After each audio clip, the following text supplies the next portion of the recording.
27-year headache. Chapter 5 of the life of God's righteous servant of Isaiah 53. The same year I graduated from law school in 1982, my son Justin was born. In 1985, my daughter Brooke was born. And in 1988, my youngest child and daughter, Laura, was born. I was making good money, though I expected a lot more, in my first job with a law firm that specialized in collections.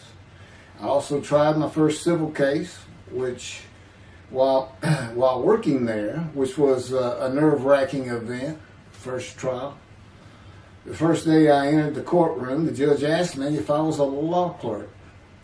I had a very youthful appearance, though I was 28 years old, not 20, common age for a law clerk. My youthful appearance in junior high school and high school with my long, wavy blonde hair, I usually kept in a ponytail, had way too many people tell me I looked like a girl.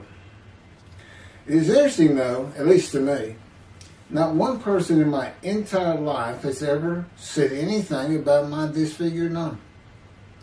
I must have looked like a girl who would beat on you if you did it. When I got mad, there was no hiding it. You could see it in my face and hear it in my words.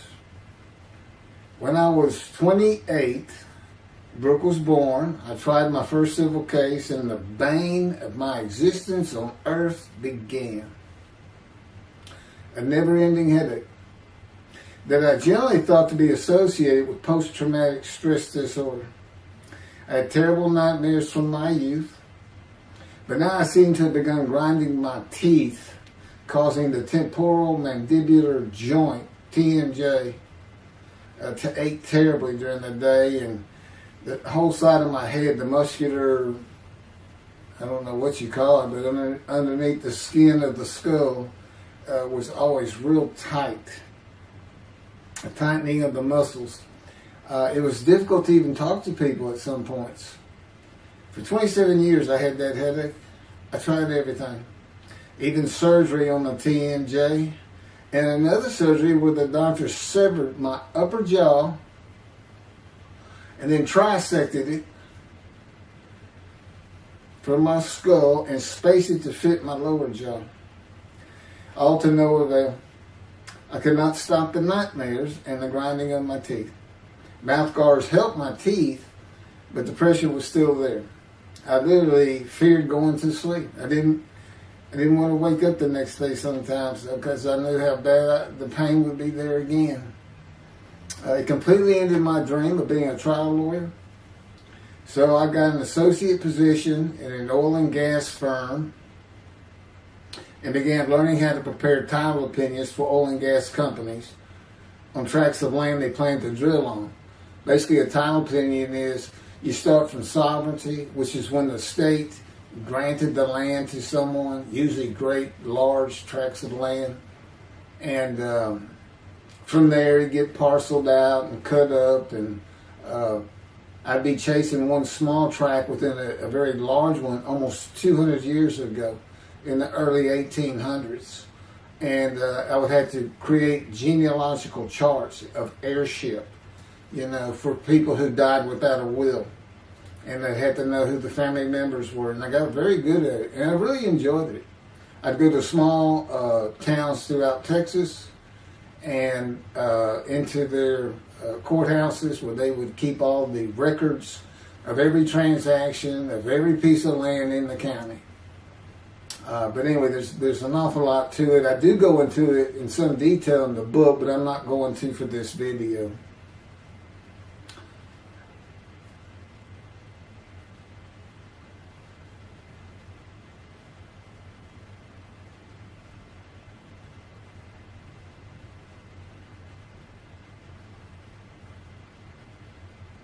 Eventually, I had my own firm.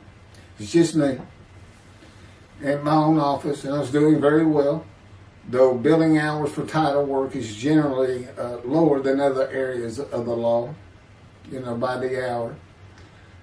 But I had also been involved in multi-million-dollar sales of production between oil and gas companies, probated wills, prepared affidavits of heirship, worked with landmen to fix title defects, appellate work, including arguments before justices, plea bargaining in criminal cases for defendants, and anything else that came my way.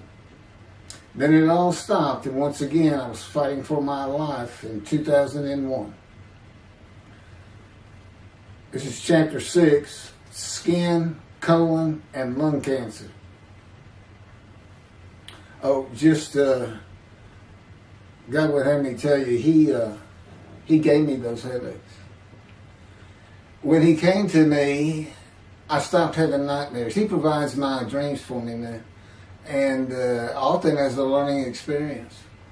But the grinding of the teeth, everything stopped, and I thought it was just because I wasn't having nightmares, and took away any symptoms of PTSD, for which I was receiving money from an insurance company for disability, partial disability. And that went on for about 7 years. Then one day we're out walking, year 7 of 13, and I had that headache. It just came. And I just stopped. And I said, "You got to be kidding. You did not give me those headaches." He said, "Yes, I did. It's necessary. You are considered the suffering servant of Isaiah 53.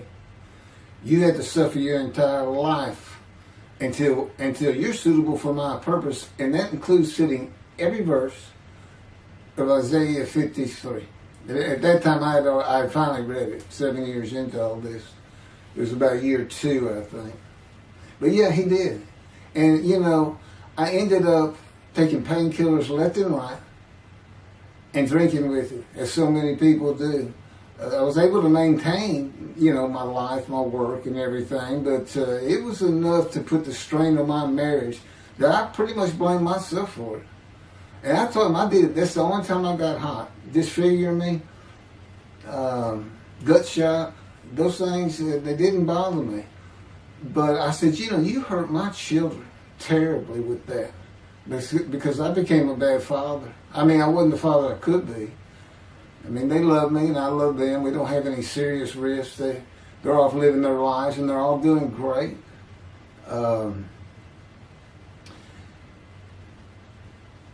But if they consider themselves anything, they're Christians. And although I don't think any of them are overtly religious, or that they're in church every Sunday or anything like that, but when I started going to the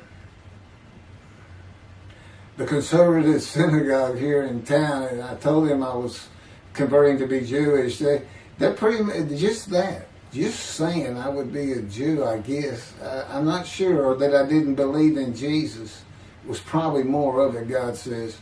But really haven't talked to them much at all in 7 or 8 years. But anyway, so God gave me the headaches just to make sure.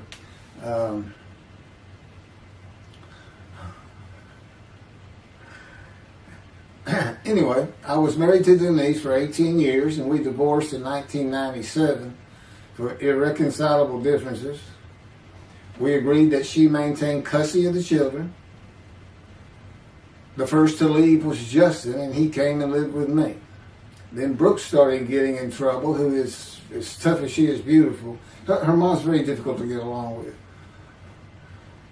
Justin was a lot like me at his age, and trouble followed him everywhere he went.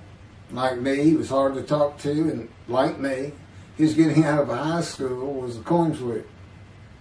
He's doing great. He learned the oil and gas landman business, and I helped him out as much as I could, and friends of mine helped him out even a lot more. And he's very successful now. Married, no children. Laura's married, no children. She's got a great job. And Brooke is married with 2 children. I have 2 grandchildren. Long life, see his children. You'll see what I'm talking about, long life, when I get to the lung cancer that God chose to crush me with. Something had to be done, and to make matters worse, Denise had met a man and they were going to get married. But he didn't want Brooke. to be part of their new family, or Justin for that matter. He wasn't going to go stay with them anyway. Now, I had 2 of the children, and she had 1, but all still in her custody according to the divorce decree. So anyway, I stopped paying child support on those 2, but had not gotten around to the proper revision of the divorce decree when I took Justin and Brooke with me to live on the Big Island, Hawaii. Laura came with us to visit for a month. This oversight on my part resulted in Denise and now her 3rd husband filing papers in divorce court for past child support for all 3 children, for the time I had begun paying her 1/3 of the original amount. I represented myself.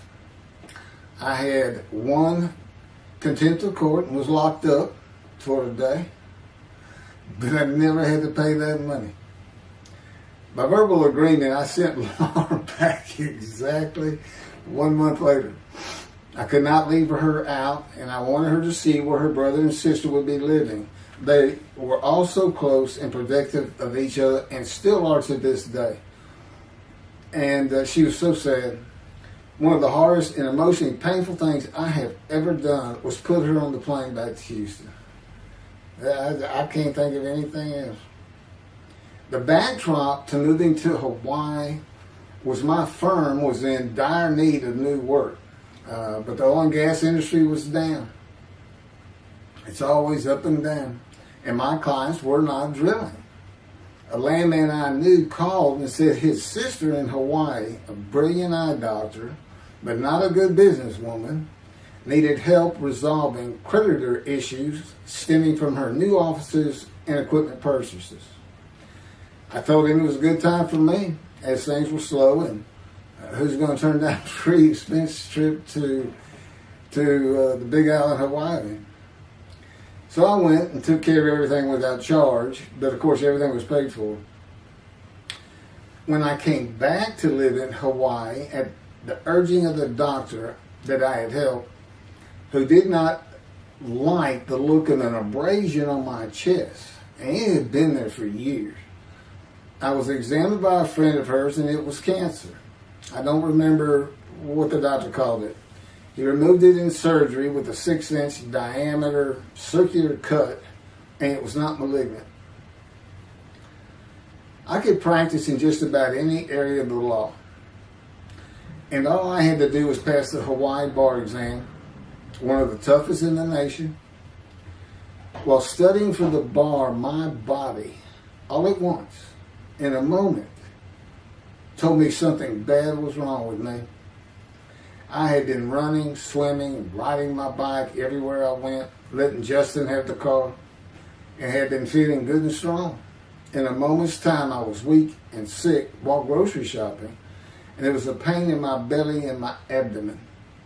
I did not know it, but a large tumor in my colon had burst through my colon, and I was bleeding internally. I did not go to a doctor, which I guess is my nature. That, and I did not have medical insurance. Anyone asking anyone for help unless things were at a critical stage, such as a bullet wound, was something I couldn't do. There's all kinds of personality disorders. I thought surely it would pass, and decided to just give it time and bear up to the abdominal and belly pain.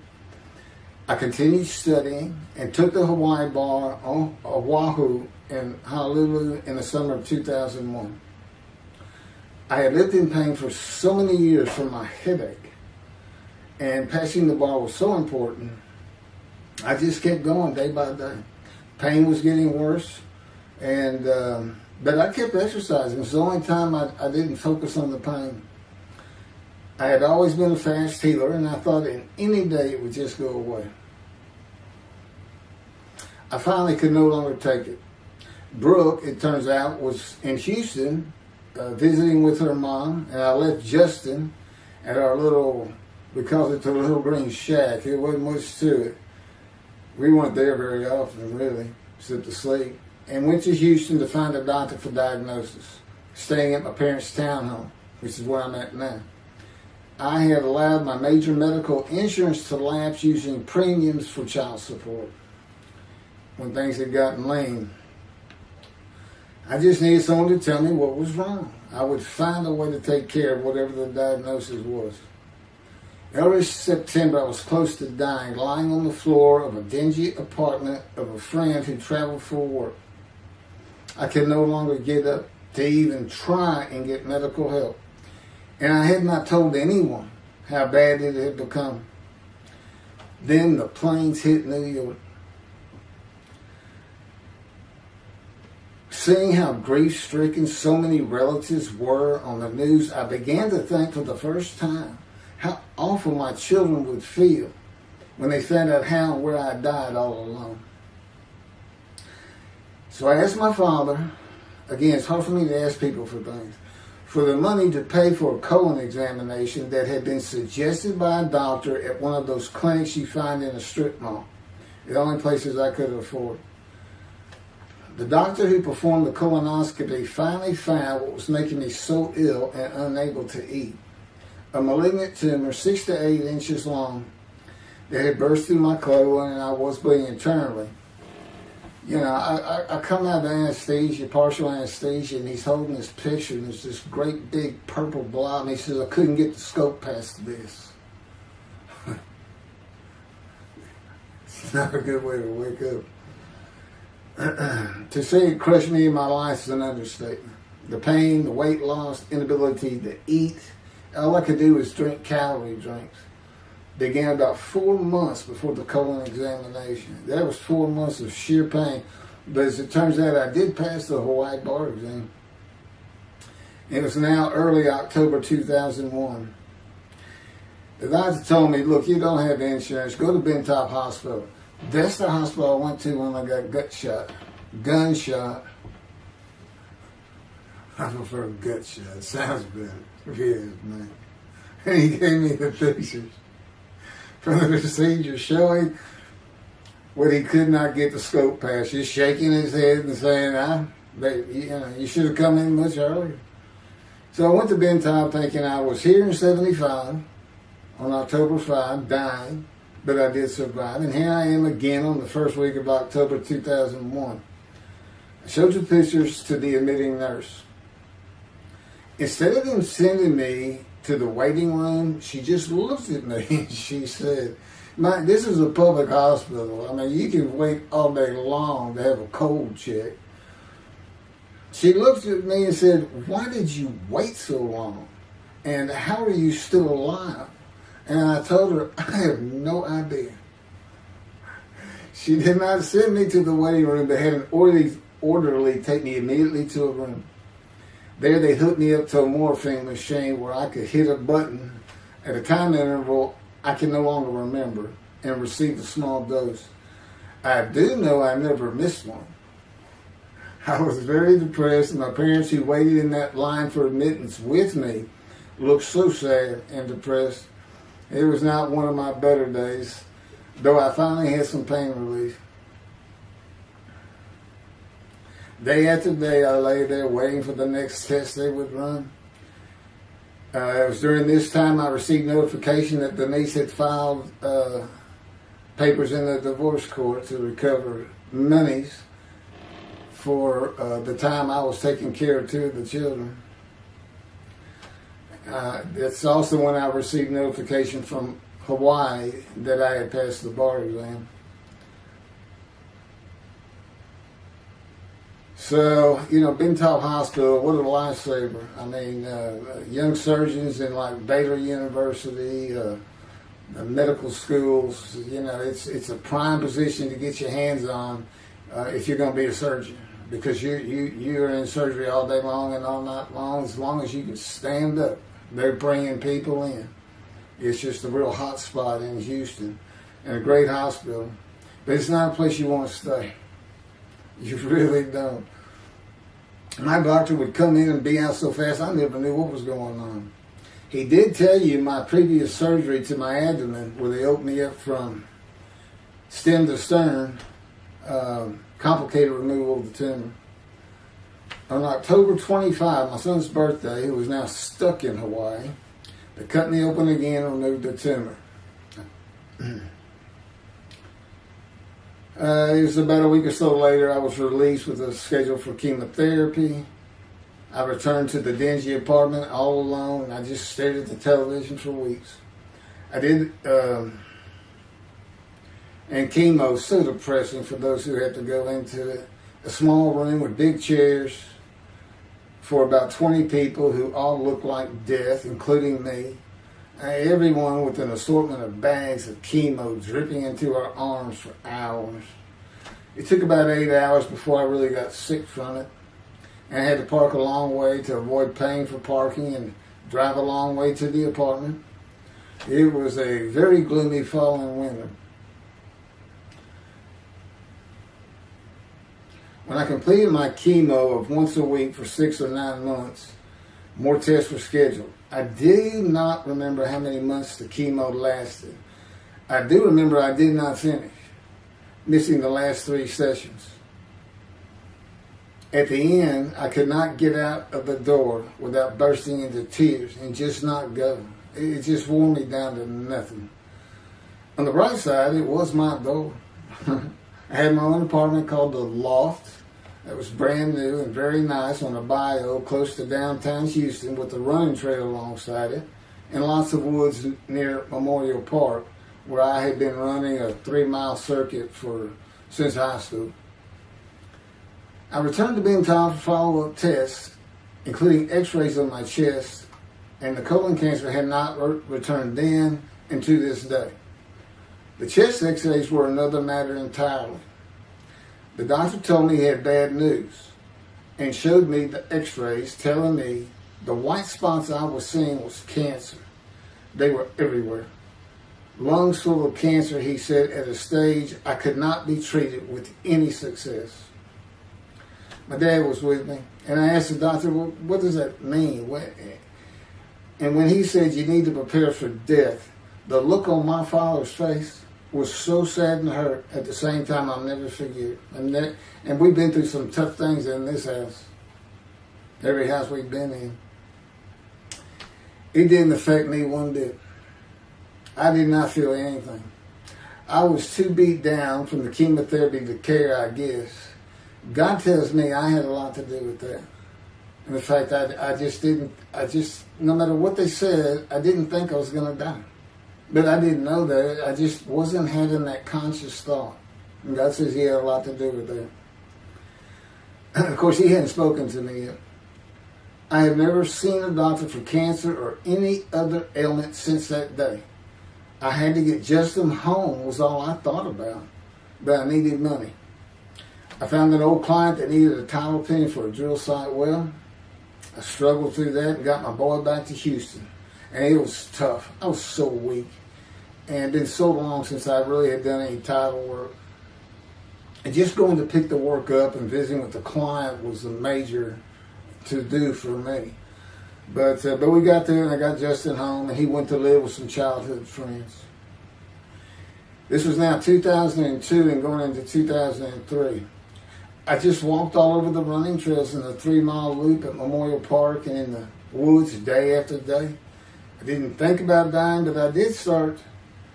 But I did not think about restarting my law practice either. I watched a lot of television and played video games. I watched the Tour de France for the first time and got inspiration from Lance Armstrong. I was still alive though, and the funny thing was my lungs never bothered me. I was never sick. It's because God had already removed it. After I got the news I was dying of lung cancer, he took them from me. That's what he tells me. And I don't have any symptoms. As you'll see right here, in 2005, I picked up some title work here and there and made an office out of my loft. I bought my first motorcycle, soft-tailed lowrider Harley Davidson. First time in many years I was happy. I love riding that bike. In 2006, I did some landman work for standard day wages and began dieting and running.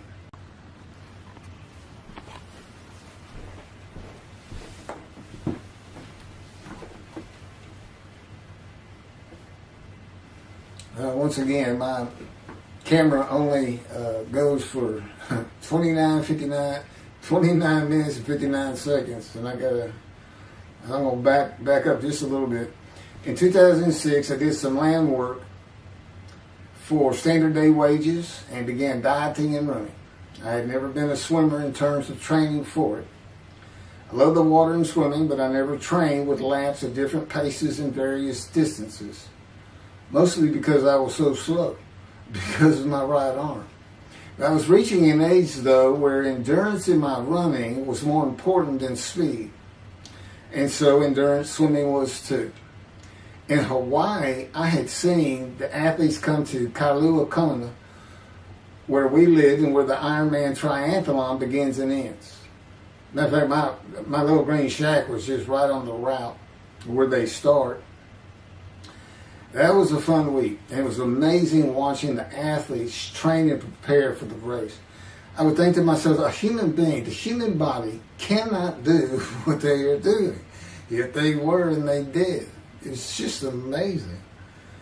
I decided to learn how to swim more efficiently and how to train for distance and endurance. Get a regular and triathlon bike and enter some triathlons. I was still alive and finally a direction and purpose in my life. Training every day for long periods of time. It really helped with my headache and I slept better.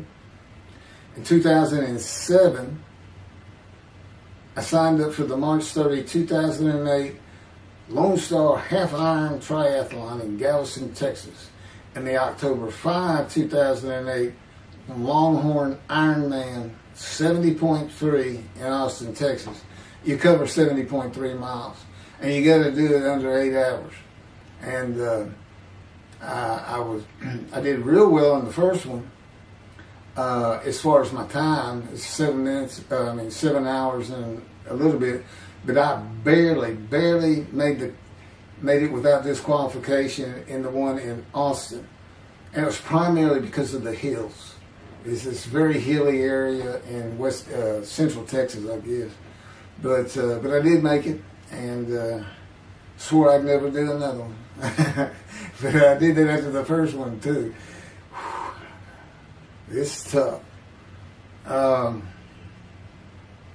My insurance was still paying for my inability to work, primarily based on the headache and a diagnosis of PTSD. So I was not working, and I got real serious in training to swim the 1.2 miles in the ocean, and that would be in Galveston and in a lake in Austin, 56 miles on the bike, and a half marathon, 13.1 mile run. That's what I was able to do with a diagnosis in 2001 of lung cancer that could not even be treated, stage 4. And that's just about impossible. It would take a miracle of God for that to happen, because generally you're going to die within 1 year. They say if you get lucky with good medical treatment, you might make 5 years. But 1 year is the standard, if you can make it that long. That's my proof that I offered myself to guilt for God. Because you can't, it's not something provable. All you can do is show the result of that offer. And again, guilt's an emotion. I got way too many videos and everything to get too detailed on it. But that is the proof. You know, I got the colon cancer 20 years ago when the planes hit New York. And it was 2000. Oh, that was 2009, right. Too many things go through my mind when I start thinking about those cancer years. But God, He removed it. He had something for me to do, but that's verse 10. God chose to crush him with disease. And as I've mentioned, the reason He chose that is to show that I was blemished, defective, could not possibly be an offer for sacrifice, because He knew what the Gentiles were going to do. They were going to put an unblemished lamb in there and call the Jewish people's Bible their own, and use the laws of Leviticus, not unlike Mr. Tovia Singer and his 6 million blemished ram sacrifice by Hitler, the righteous servant of God. That's how that seems to read. He's welcome to respond any way he wants to that, but it's on the video, it's in the book, it's in quotes by him. It's from his midrash, from his site, and he said, share this with everybody. Everybody can take it and just share how great my knowledge is. Well, it's lacking in some areas. There's any question he's an intelligent man, but his reasoning capabilities, in my opinion, at least as to Isaiah 53, are severely wanting. I am that man. And God's going to give the Christians hell with it and with me. Just like I just heard this for the first time on the video, when all of a sudden he had me say that Jesus announced he wasn't the man of Isaiah 53 on the cross when he said, Father, Father, Father, why are you forsaking me? Because he was about to die. In Isaiah 53, who he thought he was, and he's not, who he didn't fit the verses, but he thought he was supposed to be exposed to death, but given long life. So boldly he goes into the Roman Jerusalem and gets himself taken up. He's not worried. Delusional, yeah, maybe. But as far as I'm concerned, he's nothing but a story. He never existed. And the story starts with the Essenes of the Red Sea Scrolls and the teacher of righteousness. Real quick, I'll go over that. Here's the thing. Their founder is called the teacher of righteousness. Okay? They were great followers of Isaiah. They had the great scroll of Isaiah. They're prolific writers and copyists. They had their own gate at Jerusalem. The Essenes Gate. Now, the New Testament never mentions them. You got Pharisees, Sadducees, Essenes, but they never mention an Essene. And Jesus, quite frankly, would have been one of them. Because they embody who he is. They didn't like riches, hated sinning. They didn't like material things. They removed themselves from Jerusalem, in the most part, to those caves by the Dead Sea for that very reason. But they did have a gate. They still had people who would be there. And you know what they would do at the gates? Tell stories. That's what you do. You tell stories. And it is a great story. Here's this guy. He's connected with God. Back then they believed men were gods. Caesar was a god. Over in Egypt you had the same thing going on. It's a common thought that men could be gods. And this story just springs up. And they didn't even question. They'd have gone and questioned him. I mean, they're sitting right front and center in Jerusalem. You think they didn't hear about this man walking on water, raising the dead, feeding 5,000 with 2 fish and 5 loaves, turning water to wine? That alone, Rome would have said, Caesar would have said, he does what? He turns water to wine. Bring him to me. Don't touch a hair on his head. You don't kill the man who turns water to wine. You send him out with your armies. Make your men happy. It's there's so many ridiculous aspects to it. Most particularly, God performed a human sacrifice for the sinning Gentiles. He's left the sinning Jews for the sinning Gentiles. But he gives them an out, these Gentiles, not his chosen. He gives them an out. I know, I'm going to kill my son for you. So that you'll be forgiven of violating my commandments and laws. If anybody knows God, and the Jews do, and I know him like nobody's business, that's not him. That's not him. I mean, he told the Jews, I'm never going to leave you, but I will punish you. Now that's him. That's him. And he'll put you through hell just to make you a better person, a better people.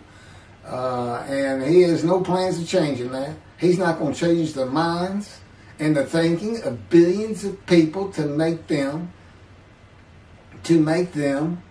love the Jew. He's just not going to do it. And the practicality is he didn't create man for him to even be able to do that. Now, he could have created humanity where he could do that. He could change the mind of everybody at the same time. But I'll tell you on this, he's been working on my mind for 13 years. It is one brutal cop bump. It's a very one-on-one affair. Now, he says, I could just kill everybody. I mean, that's easy enough. That's easy. I could just kill everyone, but He said, that's not, it's all about this. You got to know how to read the Bible. It's written for antiquity first, in the Dark Ages, and then the Age of Enlightenment. I mean, basically he's saying you've got to go back over it. You've got to check these guys. You've got to check Rambam in his speech. God's going to make the world speak Hebrew. Or, they will be of a pure speech. You got to check some of this stuff. And I read Rashi's, I went through his Isaiah 53 Midrash, and all I can say is very unimpressed. I've seen what he has to say in Malachi. He didn't pick up on any of this. He didn't know what the angel of the Lord is, the angel of the covenant that you desire. He doesn't know how Moses goes by a burning bush that's not consumed. The angel of the Lord is in there, and God speaks. I do. To me, it's just like, well, you just get some basic concepts, and all of a sudden, and quite frankly, it'll open up the scripture to the Jews. They can put the Talmud aside for a little while. But I will say this. God says, if you can study it, study it. There's all kinds of great things in it.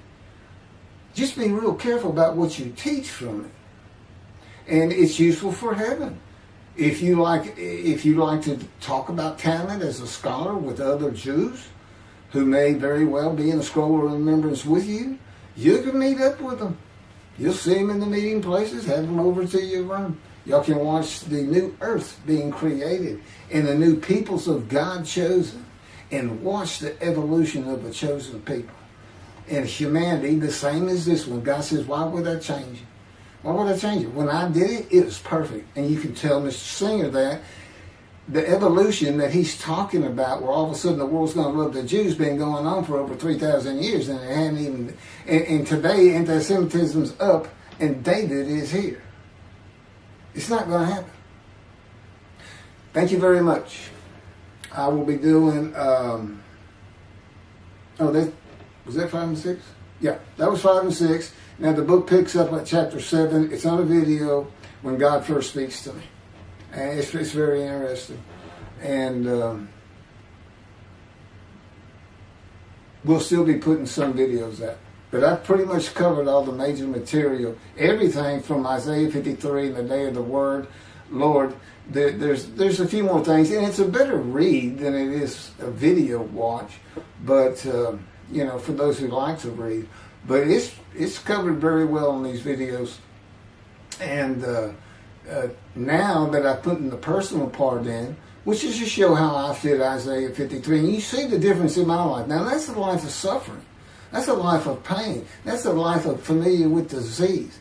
They say, gee, well, he died on the cross. He was scourged.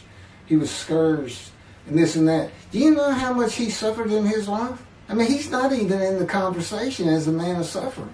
He's not in the conversation. Thousands and thousands and thousands of people died horrific deaths back then and by crucifixion. He's not the only one. This is descriptive of a man in his life. So you can find him, identify him. And what did he do? He never suffered. He was never sick, ever, until the last day of his life. He's 30 years old and he's got one day but under his belt of pain and suffering. To me, you're not even in the conversation. I mean, that's nothing. That's not him suffering. That's just, he had a bad death, sorry. You got whipped first. You got whipped. One gospel says the scourging was an open-handed slap to the face. Now, the other three do say scourged. But then and then every movie you see, he's carrying that cross. He's all whooped up and bleeding, this and that. He carries the cross in one gospel only. In the other three, it's carried for him. And then he's on the cross, and what does he do? Father, Father, why have you forsaken me? And then the gospel says, one of them, and then he gave up the ghost. He gave up and died. I laid in the back of an ambulance for 8 hours, doing everything I could in my power to stay alive. Just gave up the ghost. There's another video where we make that a little bit more humorous. Anyway, thank you for listening, and I guess that's it. Thank you.